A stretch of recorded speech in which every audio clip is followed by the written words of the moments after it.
Welcome. This video looks at medieval architecture, and in medieval times, in the Middle Ages, there is two main big design schools, essentially. Romanesque, which is the earlier period, versus Gothic. All right, so I want to talk a couple things before we get to the characteristics, which is what you're going to be filling in on your Venn diagram. But before that, I do want to emphasize the importance of the pilgrimage.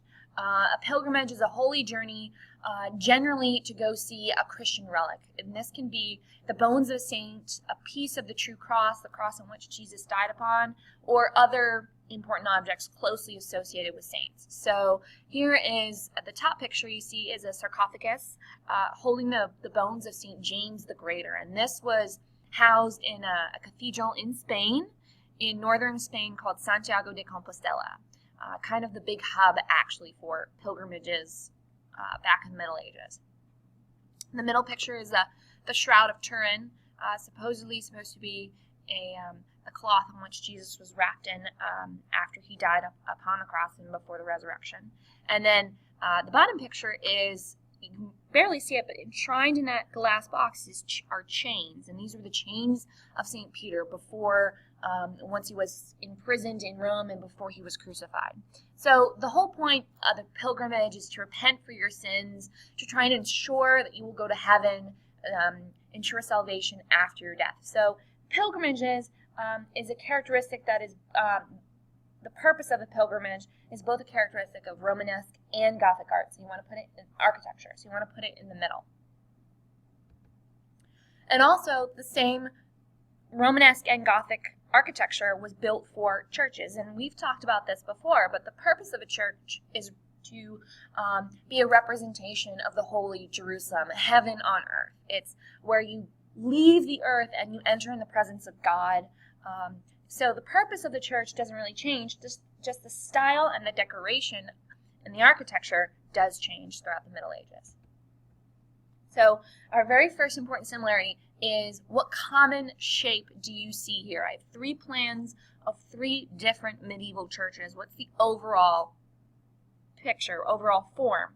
And the common shape that you should see is a cross. So you have the main long aisle, which we call a nave, and the intersecting cross that that makes the cross form is called the transept. So this one in the upper left-hand corner, a little bit more simple. Top right-hand corner, it's the same way, a little bit more geometric, and if you notice, it has two transepts or two crosses, but the same overall shape.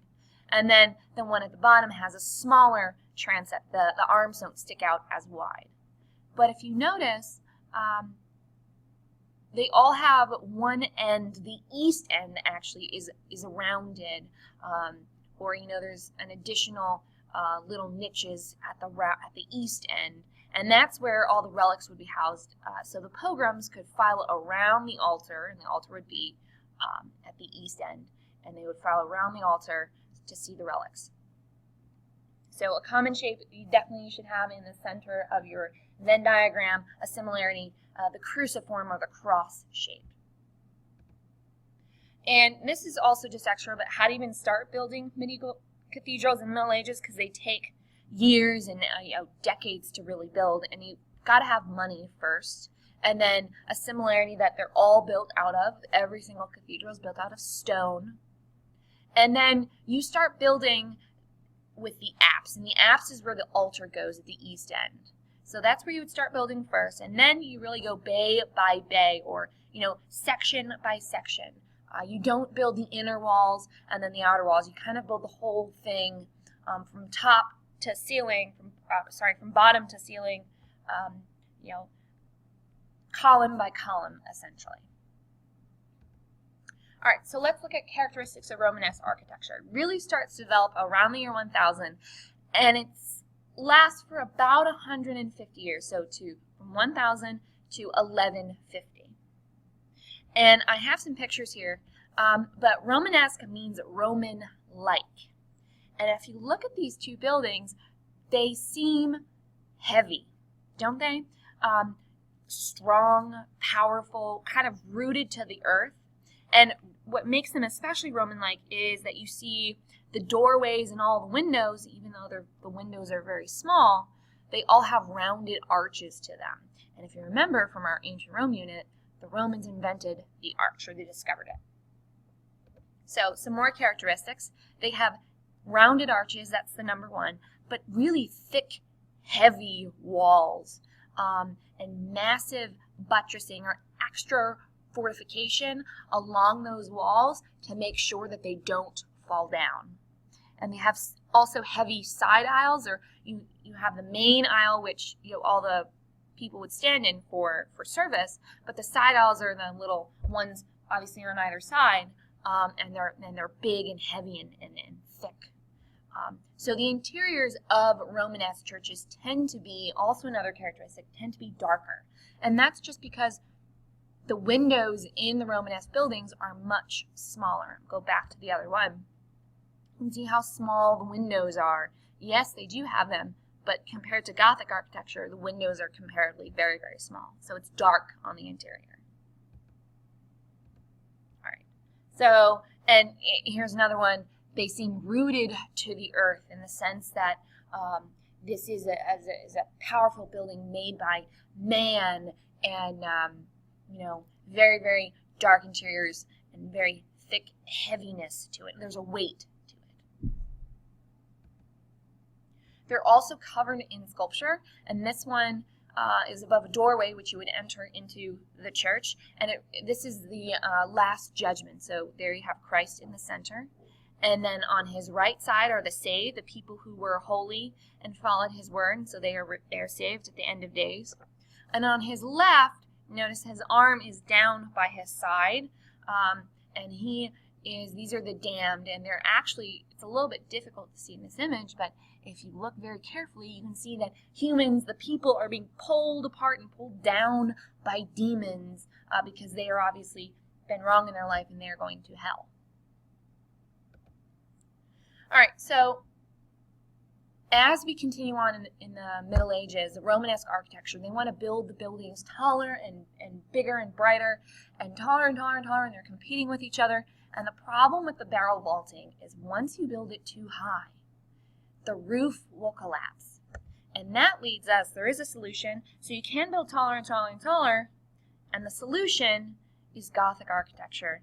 And most number one characteristic is the pointed arch.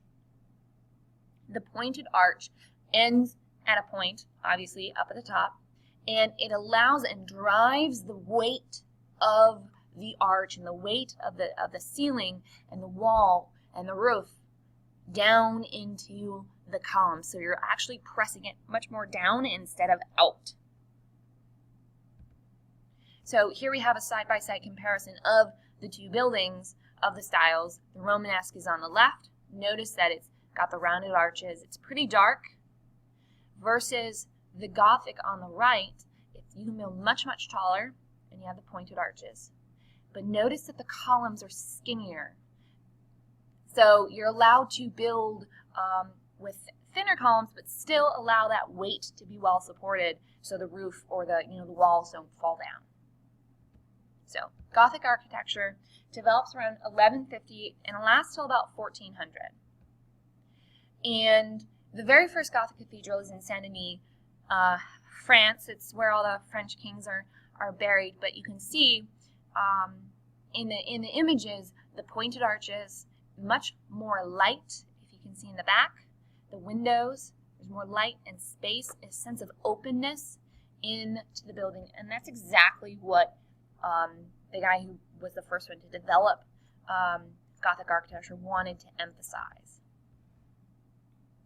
He says, the noble work is bright, but being nobly bright, the work should brighten the minds, allowing them to travel through the lights to the true light, where Christ is the true door. So Abbot Suger, the guy who was the leader of the cathedral at Saint-Denis, believed in this mystical power of light, in the fact that it could bring you, enlighten, and unlift the spirit so that you can contemplate more about God.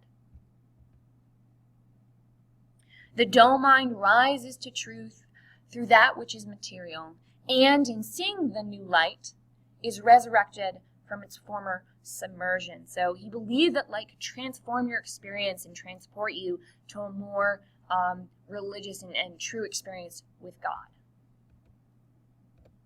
Okay, so characteristics, so you can get your notes. You have the pointed arch, and it really emphasizes verticality. Gothic buildings are much, much, much taller, and it actually creates a sense of light and an airy interior. And they do this by having the ability to build these large windows to allow light to filter in. Another key characteristic, besides the pointed arch and the large windows, what helps to have the building be able to support those large windows is the flying buttress. And these flying buttresses literally come off the main building, the main wall where the big center aisle is, and they literally fly off across the side aisles and then down a secondary, the exterior wall. And in between those two, you can build a large window. So it leaves the weight of the building and allows them to have very, very large windows. So let's look at some pictures, and you can pause here to get to look at them, but this is in Notre Dame in Paris. Notice the amount of windows at the back. That's where the altar is, and almost has a sense of glow to it. This is my personal favorite one in Salisbury, England. Here we are looking on the transept on a side aisle. That wall is essentially mostly glass, just kind of pierced with little thin pieces of stone. And this is the main aisle of Salisbury Cathedral. It's my personal favorite. You can see the pointed arches, okay, everywhere. It's repeated in a pattern that is consistent, that promotes harmony. Some more. This is part of a window decoration, so they get more and more elaborate in their window designs. And then another key characteristic of, and the final one for Gothic architecture, is beautiful stained glass windows. And these images are of stained glass windows. They're from Chartres out in France. And it creates this lux nova, or what Abbé Suger called new light, that would filter down and play across the stone walls of a cathedral. So we've got some images, and the stained glass was designed to also educate medieval Christians who were often illiterate in the teachings of the church.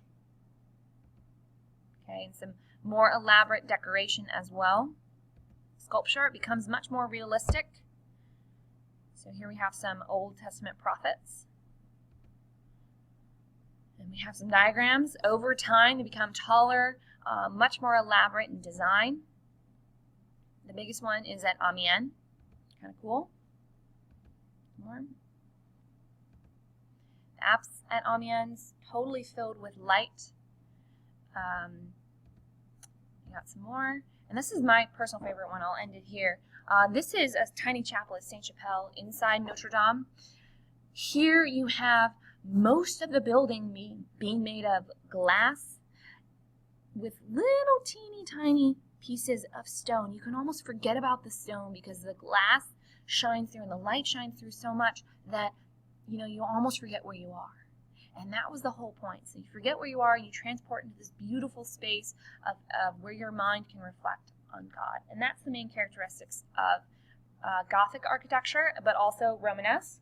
So you should be at the bottom of your notes, examine each image and decide if it's Romanesque or Gothic, and we'll go over it next class. All right, bye guys.